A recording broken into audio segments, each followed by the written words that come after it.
As is obvious from your bio, you're an accomplished actor, director, and scholar. Can you tell me a little bit about what you're working on right now, including classes you're teaching and other scholarly or artistic work you're pursuing? Sure. I'm going to be teaching in Cape Town for overseas studies, and I'm going to teach a course on Athol Fugard, who is a white South African playwright, but very involved in the anti-apartheid struggle artistically. And I'm learning, although I was involved in anti-apartheid stuff when I was in college and in grad school, and even when I was on the faculty in different places, because the struggle was going on for a long time. I've never been to South Africa, and I'm very interested in this man's work. He's quite an interesting fellow. He's 90, still alive. Wow. I've never met him, of course, but so I'm doing that. And Stanford Repertory Theater is helping to present a film of a production that's been going on in the Bay Area and also in New York called Mother Lear, an adaptation of Lear, about a woman with dementia who can only speak with her daughter, a Cordelia-like, Kent-like figure, Oh, with the text of Lear. So wow. it's quite cool. Yeah, That's very cool. yeah. And you're teaching the class in the spring? I'm teaching the class in yes in Cape Okay. Town in the spring, which is their fall. Yeah. Oh, Yeah, wonderful. Very exciting. yeah. Well, thank you for talking to me Sure. today. Whenever I said I was doing these things, everyone said, "We have to talk to Dr. Rehm." I said, "Well, of course." Yeah, yeah. So your work focuses on Greek tragedy and contemporary politics, but I'm curious, are there takeaways here that can be applied to Shakespearean tragedies like Julius Caesar? You mean relationship between what I teach that isn't Shakespeare? Yeah, of course. Well, I mean, Shakespeare said he had all Latin and a little less Greek. I can't remember now the quotation, but that I don't know what you want to call it, that spirit or the influences of Greek tragedy, primarily through Latin literature, certainly pops up in Shakespeare all over the place, in fact, and sometimes even more directly. But in terms of politics, one of the things I would say, it's not unique to me to say this, Peter Brooks said it, a lot of people say it, Greek tragedy and comedy in the 5th century and 4th century Athens and also in Greece and Elizabethan Jacobean theater were popular theater. It was popular theater. That is to say, people went and it mattered. It wasn't just for elites. And as a result, whether it wanted to or not, and it did, I think, addressed issues of moment, and those involve politics. Lord knows you can't read Shakespeare's, any of his plays, well, almost any of his plays, without seeing particularly Queen Elizabeth in the background, and that's certainly the case in this play and others. So what's a good king, queen, ruler? What's the nature of rule and power? Greek tragedy deals with that all the time. I used to, anyway, one thing I used to say about Greek tragedy is I probably tend to idolize it a little bit, but tragedy was established at the same time as more or less, pretty closely to the foundations of democracy, which is a radical idea, still unpracticed, that the people actually have a say and rule. It means people power, basically.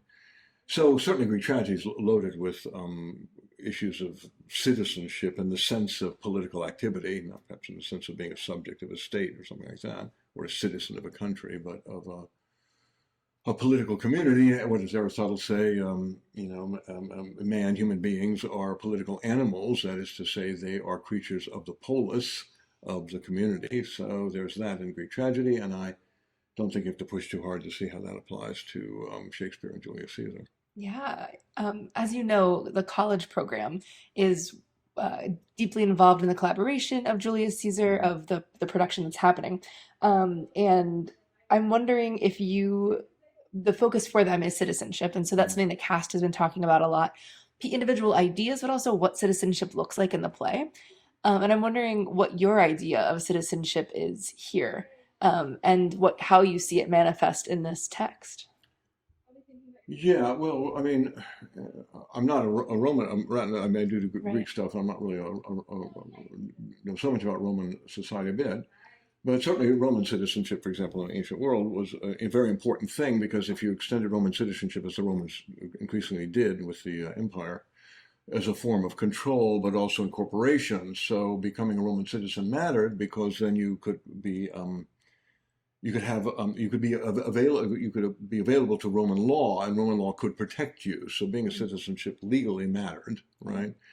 In this play, I don't see anything like that. I see it much more as people in this political community of Rome, particularly the elites, the aristocrats of some form, who view Caesar, I think, personally appropriately, as a would-be tyrant. Certainly, historically, there seems to be some truth in that, as dangerous Yeah. and dangerous to the well-being of the community. Of course, there are always in these sorts of scenarios personal vendettas and this and that, and all of that. But I would say, to a higher level, certainly Brutus seems to be moved by his sense that there's something going on deeply wrong here and dangerous to the well-being of the state. And let us give him credit for the moment, say that that's correct. And what do you do? And when confronted with someone who's going to not say no to power and is going to say no to those checks in that power, i.e., dissolving the Senate, which historically Caesar did. In this play, that's not happening. But then you're in this scenario of let's declare martial law. Let's declare the election as invalid. Let me stay in office. And the parallels in this country are all too clear. I mean, it's obvious that's a kind of tyranny. I mean, certainly there's a tradition in the United States that you don't want to be part of that. Sort of the idea of the rebellion against the English was the king was a tyrant and telling people what to do, and they didn't have any say in it, and all of that. So I think it doesn't have to be an American, but all sorts of people are resistant to that kind of power. The question in the play is, so what are you meant to do about it? And in this particular, in this play, some people get together and decide they need to off the tyrant because there's no other way, and that's probably reasonable. The complications come after that because, of course, it's blood, and it's ugly blood, and blood spilled on, it's pretty ugly. And then, of course, all the tensions that arise, small p political stuff, corruption, this and that. And also, decisions not taken. So it's a quite, in that sense, it's a complicated play. I think that the takeaway, sorry, I hate that word, but the takeaway makes you think that we're all just after a little nugget. You can Stanford High, so everybody at Stanford, you have 5 nuggets and you paid your 180, whatever, thousands of dollars you paid in tuition, and you have some nuggets, and off you go, and to fame and fortune. One would like in humanity is to think it's not nugget full. But clearly, one of the things that makes this play difficult in a simple matter is because it's a beautifully complicated and psychologically complex story. And it doesn't give you an easy road to how to deal with the problems of tyranny when they arise. I don't go on this, but Orson Welles did a very famous production of this in 1937, sorry. A generation I was born in, a century I was born in, and he saw the play in terms of the rise of Mussolini and Hitler, because Wells was a leftist and very much an anti-fascist when America was not certain what it does. In fact, the United States was in some indirect way supporting Mussolini and Hitler during the 30s. It didn't have too much trouble with any of that, but Wells could see the writing on the wall, if you will. And he sees Brutus as a failed kind of bourgeois liberal who can't actually make up his mind what to do and doesn't go far enough in trying to overthrow them, i.e. allowing Antony to, and then, off you go. And of course, the results were that they got rid of the Republic, and Octavian, Caesar's adopted son, becomes the emperor. So Wells sees this in a very different way as a failure of the liberal establishment to actually address the problem and confront it.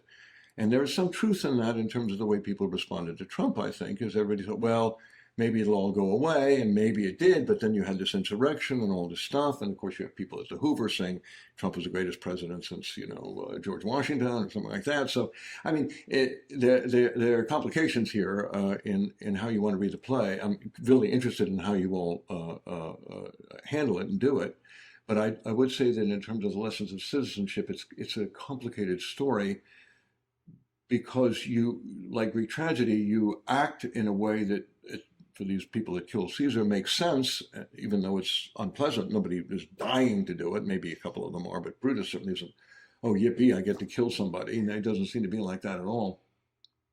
But the consequences come back in a in a way he doesn't predict, and in some sense his fault, because it doesn't take out Mark Antony. On the other hand, so it starts to get very wavy, and in that sense, it's Shakespearean, I think. Very much so. And I appreciate your take on nuggets, because something that we're really grappling with in the rehearsal room is to have people walk away having these conversations about what are the rights and responsibilities of citizens. Yeah. How do we take this into our own lives and question the structures that are in place and the institutions? So really avoiding sort of the easy answer solution, but still making these conscious choices. Yeah, and also, we don't often sort of fly into the realm of it's all too complicated to do anything. I don't think that's the answer. Oh, well, it's too complicated. We have to keep thinking about it. No, sometimes you have to act, and you act, out of it. But I'd say one thing else that is a different kind of takeaway. Yeah. One of the things, I've acted a lot of Shakespeare and directed a little bit, and he's the greatest gift to an English-speaking actor that there is, in my view. A lot of people don't think so, but it's wonderful. And one of the things I hope the production plays with, which is not so much about citizenship, but about art, and that is that Shakespeare writes this remarkably wonderful, flexible, but artistically specific verse. Mm-hmm. And I just want to give you one little example, Please. if I may. So this is Brutus talking to Cassius, okay? And Brutus is worried that Cassius is trying to muck with him and mess him around. There's all these alchemical symbols in the play are wonderful. Like, you're trying to turn me into a kind of lower metal, but rather than, release the gold in me, the good stuff. Okay, so this is what he says. And this is in verse, and then there's a break. Into what dangers would you lead me, Cassius, that you would have me seek into myself for that which is not me? Cassius, therefore, good Brutus, be prepared to hear. Now, what's wonderful is, for that which is not me is only 3 of the feet in a 5-foot line. Mm-hmm. And so Shakespeare stops. So that you would have me seek into myself, perfect pentameter line, for that which is not me. Therefore, good Brutus, be prepared to hear. Now, there's a little wonderful, and there's tons of these in the play, where Shakespeare stops the line that he's built his play on for it's a kind of implicit or asking for pause. Mm-hmm. In that pause lives so much of the play, and this happens again and again and again and again. So just something I hope that the audience, the students who sees this, me included, feels something about the power of the verse and what that can do. Even though that doesn't seem to be very close to citizenship, there's some way in which form and content merge in Shakespeare. And so frequently, I teach often in Ashland, the form is just thrown out the door, mm-hmm. and everybody jumps to content, to which you say, well, write your own play in your own, write your own play about citizenship. Why the hell, why bother with, actually mastering Shakespearean verse or doing a play in verse if you don't actually attend to what's there, because that has something to do with the meaning and the choices characters make, and ultimately, feeds into the larger issues of the play. At least I would like to think so. Definitely. I mean, it feels like in music when you're waiting for a chord to resolve. Like I lean in, my breath catches there. So. Absolutely, or exactly right, or a fermata, it's a hold. There's that element of Shakespeare that is often ignored, at a great loss, I think. This is not trying to be, like proper. It's just what's there, and you want to use it. Yeah. Yeah. Well, something you and I were talking about before we started recording was, in our production, is Casca the poet, textually Cinna the poet. But it makes me think about the role of plebeians in this play, mm-hmm. Because the plebeians really they don't have much agency in many ways. And so they get on Mark Antony's side, they get on Brutus's side, like they're sort of able to be swayed by the rhetorical tools that the characters use to varying effects. But one of the things that we see after they're sort of riled up in different ways is this Cinna the poet scene where they use violence in different ways. I'm just curious about your thoughts on the plebeians and how they appear in the play. Yeah, I once gave a speech in Latin in high school, and I said plebeians, but it's plebeian. Oh goodness! Okay, our production I was this having made this error. That's why I know it. This is from 14 years old. The plebeians. Well, okay, so they're sort of, if you will, the mob. Hmm. There's a wonderful Greek word demagogue, which means leading the demos, leading the people. People, demos doesn't have to be a mob, it can be people. But one of the things Plato and other critics of democracy are afraid of, and Lord knows we see it in the contemporary America, is the way in which large groups of people can be manipulated, particularly when you control the mass media or corporate media, all that stuff. You get the same message, blah, blah, blah. You're told that the election's false. You keep believing, you watch the same news, you think it. So this notion that plebeians is, in some sense, think about it as the common people who don't have political power per se. They're not in the political class, and they're told stuff. And so, of course, it's difficult to know. You need to actually work at trying to get through all the noise that's out there, because otherwise you're going to be led astray. And we see that all the time. Mob violence, mass murder. Let's not go on about all the problems in America. So, in the play, the plebeians seem to be something that they seem to follow big leaders and big voices and strong personalities like Caesar. And in fact, the whole time they're plotting, the conspirators are plotting to possibly assassinate Caesar. In the background, it's wonderful moments, also marked sometimes by these caesuras in the text. Crowd noise rises from off, that they can hear what's going to happen. They can see, oh my God, we're going to get a tyrant, and people are going to love it, and there's going to be trouble. Okay, so there's that. Then, of course, that flips and goes both ways. But Mark Antony makes a big speech, and he riles up the plebeians. Anyway, the worst scenario, though, is this scene with Cinna, or in your production, Casca, the poet, who's not the same as the conspirator, and it doesn't matter to the mob at all. Right. They want blood, and they get it. And we see this. I mean, Muslims killed by Hindus in India, Palestinians attacked by settlers in Israel. It doesn't, in a sense, matter who it is. It's an easy victim. The way in which people are riled up against immigrants coming from very poor, rotten circumstances in Central America, many of them from the United States making in the last 40 years. But it's enough to know those are our enemies. So in this scenario, it's just frightening.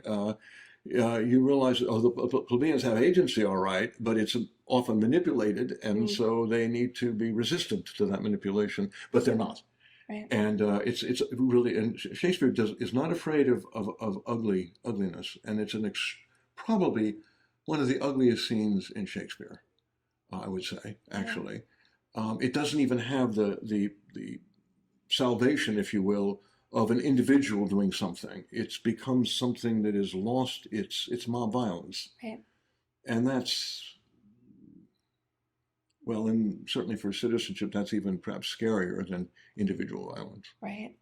Yeah. Something our fight director said to me, not to me, to Michael, about the scene too, because we'd been thinking about cutting it, was you have to keep this in because it's a poet. And what happens to the humanities when things are happening in the world? These are people that are attacked for writing verses. They say, get him for his verses, among other things. And so, that's a really good point, because it isn't just anybody. Right. It's, well, at least Shakespeare makes it Cinna the poet. And then they say, well, then we'll kill you for your bad verses. Right. And then they say, we'll kill you because it doesn't matter. Right. But you're right. And that's, I think, symbolic of Shakespeare saying, I don't want to romanticize, artists, because there's a lot of that goes around, but there is a sense in which the poet, at least historically, is often told truths that are not the truths of the Hoover Institute, right? They're not the truths of major political parties. Or something else. Yeah.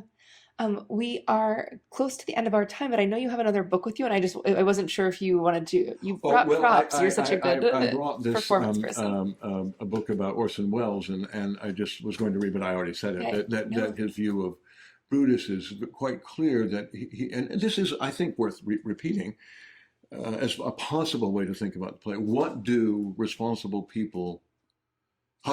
people respond when their political system is threatened, and really threatened, not threatened by noise, not threatened by lies, right? I mean, like, oh, this election was stolen, ergo we have to seize the Capitol and hang Mike Pence and shoot Nancy Pelosi or something like that, kind of idiot nonsense that's just so frightening.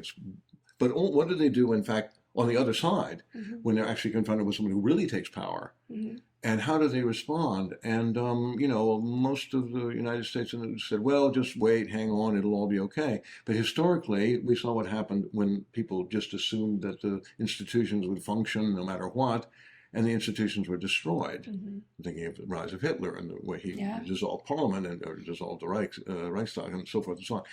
So this is a real historical reality, and increasingly with the power of manipulation and not only mass media but the internet, these bots now that can lie convincingly. Not that people haven't lied convincingly without them.